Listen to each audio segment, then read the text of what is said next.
Proses perceraian yang kini tengah dijalani Tamara Blesinski ternyata sangat mengganggu ketenangan jiwanya. Begitulah penuturan Elsa Syarif, kuasa hukum Tamara kepada awak Gospot hari Senin kemarin. Menurut Elsa, Tamara mengalami depresi hebat setelah ia mendengar keterangan salah satu saksi. Tamara sejak Senin kemarin, waktu minggu lalu ya, waktu mau kesaksian kan kita memang menyiapkan saksi-saksi. Jadi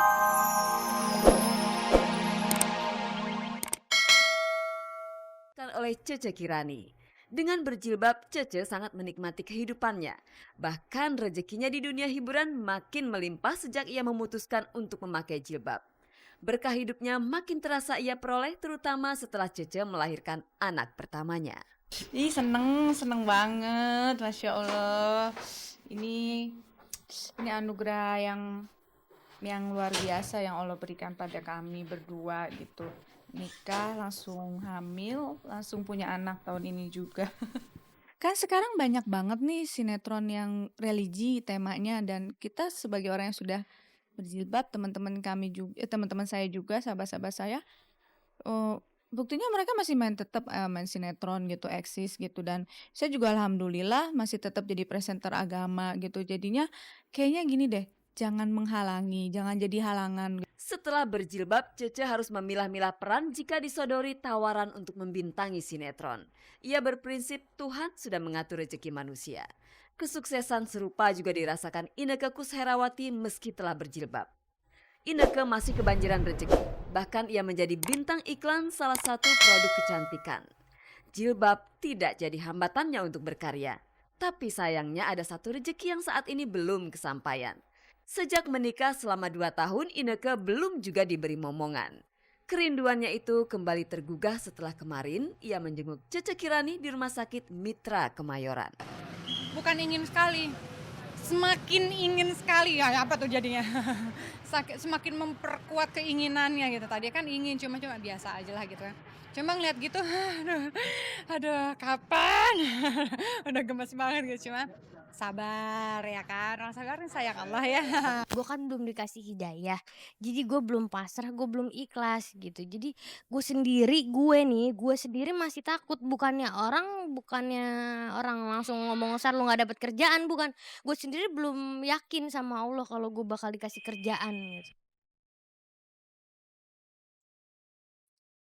Sampai ke tepi. Pemirsa, kabar yang mengiringi proses perceraian Tamara Blesinski dan Tuku Raffi Pasha semakin simpang siur saja. Dan juga alasan mengapa rumah tangga mereka bisa retak juga tampaknya pemirsa semakin beragam saja.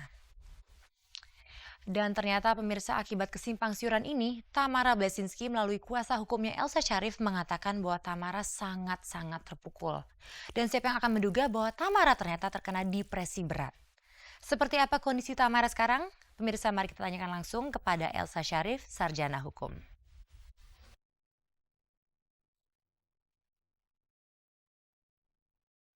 Proses perceraian yang kini tengah dijalani Tamara Blesinski ternyata sangat mengganggu ketenangan jiwanya. Begitulah penuturan Elsa Syarif, kuasa hukum Tamara kepada awak Gospot hari Senin kemarin. Menurut Elsa, Tamara mengalami depresi hebat setelah ia mendengar keterangan salah satu saksi. Tamara sejak Senin kemarin, waktu minggu lalu ya, waktu mau kesaksian kan kita memang menyiapkan saksi-saksi. Jadi Tamara mulai syoknya itu Senin lalu karena mendengar keterangan saksi suatu fakta-fakta yang selama ini dia tidak pernah dengar. Jadi dia menangis sejadi-jadinya dan dia sedih sekali. Kok jadi tambah ternyata dia merasa gimana ya, perkawinan ini kok begini dia diperlakukan ini. Kayaknya dia sudah banyak berkorban untuk keluarganya. Nah, kemudian waktu saya sidang hari Rebo itu, saya sempat menanyakan tentang Tamara kepada ibunya. Dinyatakan Tamara sakit. Tapi saya pikir ya udah biasa ya, mungkin karena shock itu sebentar ya. Tapi saya nggak sangka hari Minggu kemarin itu sampai mencapai puncaknya di mana dia muntah-muntah dan dia histeris sampai kejang-kejang.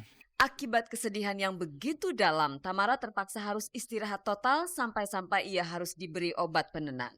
Istirahat itu kan sulit kalau itu yang pikirannya nggak mungkin di stop pikirannya. Jadi terpaksa dia sekarang terbaring di tempat tidurnya karena dia harus istirahat, benar-benar istirahat total, bukan untuk fisik, tetapi diberikan obat penenang supaya dia tidak banyak berpikir tentang kesedihan dirinya. Apa sebenarnya yang menyebabkan Tamara begitu depresi? Biasa nggak perlu jelaskan kepada publik.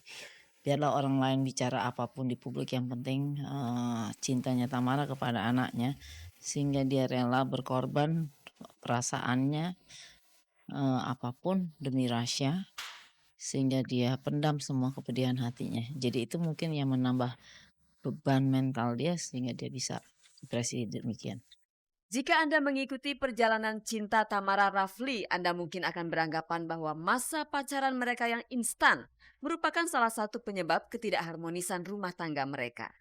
Masa pacaran memang diyakini sebagai masa penjajakan bagi setiap pasangan yang hendak melangkah ke jenjang pernikahan. Coba saja tengok pasangan Cornelia Agatha dan Sonny Lalwani yang kini telah memasuki tahun ke-9 usia pacaran mereka. Wajar saja karena selain berbeda keyakinan, Lia dan Sonny harus benar-benar menyatukan visi sebelum menikah. Namun, apakah waktu 9 tahun kurang cukup bagi Lia dan Sonny untuk membulatkan keyakinan menikah? Apakah perbedaan keyakinan masih merintangi jalan keduanya ke pelaminan? Bodoh aja gitu kalau udah 9 tahun masih ngeributin agama gitu kan nggak mungkin sampai 9 tahun gitu kan. Kita berdua udah prepare jauh-jauh hari dan seiring dengan waktu kita benar-benar berusaha menyatukan perbedaan itu karena saya nggak mau nanti pas nikah ada beban lagi. Apakah artinya Lia dan Sonny sudah menemukan solusi untuk menghadapi masalah beda keyakinan tersebut? Solusi apa segala macam itu sebenarnya udah terpecahkan sejak lama dan selama ini juga kita persiapan terus kok, cuma ya saya nggak mau gembar-gembor aja. Benarkah bulan Desember nanti Lia dan Sonny akan melangsungkan pernikahan di luar negeri seperti rencananya 2 tahun lalu? Saya belum bisa ngomong itu aja. Pokoknya saya nggak mau terlalu banyak ngomong dulu soal pernikahan karena saya nggak mau nanti kalau ada apa-apa atau apa pending atau apa nanti nggak enak lagi, mundur lagi atau apa nggak enak gitu. Sudah dilamar tapi belum pernah ada acara lamaran gitu tuh, belum ada acara lamaran yang resmi atau apa enggak karena kebetulan memang pacar saya sudah mengungkapkan itu ke orang tua aja gitu loh, tapi dan keluarga juga sudah pernah ngomong, tapi yang namanya sifatnya resmi banget yang acara lamaran itu belum pernah ada.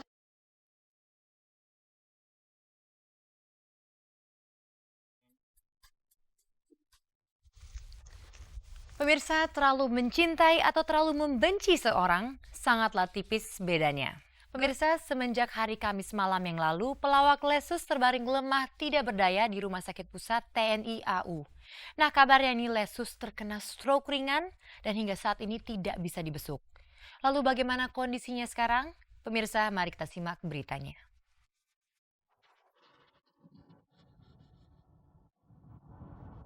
Modal utama seorang pelawak tak lain adalah mulut untuk bicara serta mengeluarkan banyolan-banyolan. Sayangnya pelawak Lesus saat ini tidak mampu menggunakan mulutnya untuk berbicara, apalagi untuk melawak. Bahkan menurut kabar yang didengar Gospot, Lesus mengalami stroke sehingga harus dirawat di Rumah Sakit Pusat TNI Angkatan Udara sejak hari Kamis lalu. Sebenarnya apa penyakit Lesus? Bukan stroke ya karena bengkak Mbak ya, bengkak itu buat ngomong aja susah dari periksa gigi. Jadi dia periksa gigi, sekalian tambal, sekalian bersihin karang ya. Entah bagaimana, mungkin salah obat atau gimana, kena infeksi. Akhirnya bengkak, sebelah kanan bengkak gede banget. Balik ke dokter lagi, dikasih obat lagi juga tidak kempes. Terus itu mulai awal puasa itu, ya udah masuk puasa lah. Puasa minggu kedua itu sampai sekarang belum kemasukan makanan apa-apa. Hanya air putih, teh, susu pun juga jarang, dia nggak suka susu. Menurut Sonny Harsono, kondisi Lesus cukup membaik. Namun jika tidak segera dibawa ke rumah sakit, ia khawatir Lesus bisa terkena stroke ringan.